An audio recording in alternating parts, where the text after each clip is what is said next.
আসসালামু আলাইকুম। আপনাদেরকে একটা গল্প শোনাবো। একটু মনোযোগ দিয়ে শুনলে হয়তোবা আপনাদের জন্য সহজ হবে বিষয়টা বোঝার জন্য। গল্পটি হচ্ছে, একটা স্কুলে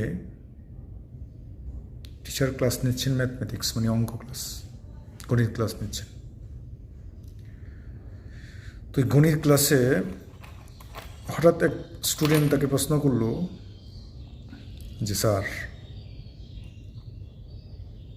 হাসরের ময়দানে হিসাবটা কেমন হবে? এখন গণিত টিচার উনি প্রশ্নটা শুনে একটু চুপ হয়ে গেলেন। এরপরে উনি কী করলেন, পকেট থেকে কিছু টাকা বের করলেন। বের করে সকল স্টুডেন্টদের কাছে এটা অসম একটা বন্টন করলেন। অর্থাৎ কাউকে 100, কাউকে 50, কাউকে 90, কাউকে 60, মানে অসমভাবে বন্টন করলেন, মানে সবাইকে সমানভাবে দিলেন না।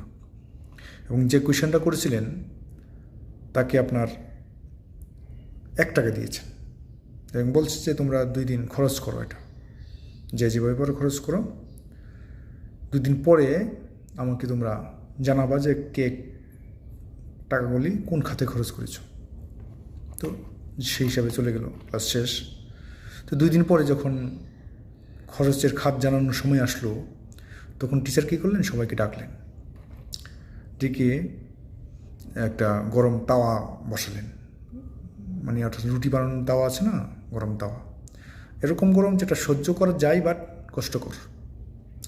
তো যাকে সবচেয়ে বেশি টাকা দিচ্ছে 100 টাকা, তাকে ডাক দিল, বলো যে তুমি কোথায় কোথায় খরচ করছো বলো। তো সেই গরম তাওয়ার মধ্যে যখন দাঁড়াইলো, তো গরম তো, 1 পা রাখে আবার নেমে ফেলে, মানে কন্টিনিউ করতে পারতেছে না, খুব কষ্ট হচ্ছে। তো আর সে বর্ণনা দিতেছে যে 10 টাকার রুটি খেয়েছি, 5 টাকার চকলেট খেয়েছি, এভাবে তার টাকার হিসাব দিচ্ছিলেন। এভাবে পর্যায়ক্রমে প্রত্যেকে টাকার হিসাব দিচ্ছিলেন।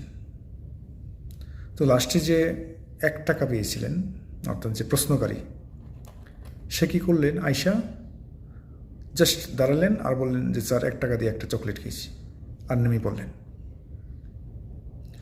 অর্থাৎ যে 100 টাকা যে পেয়েছিল সে যতক্ষণ তাওয়ার উপর ছিল, 1 টাকা যে পেয়েছে সে কিন্তু এতক্ষণ তাওয়ার উপর ছিল না। তখন টিচার বললেন যে হাসির ময়দানে হিসাবের নমুনা রয়েছে এরকম, যার সম্পদ বেশি তার হিসাব তত কঠিন হবে। বুঝতে পারছো? এই যে আজকের গল্প, যতটুকু শেখার আশা করি আপনারা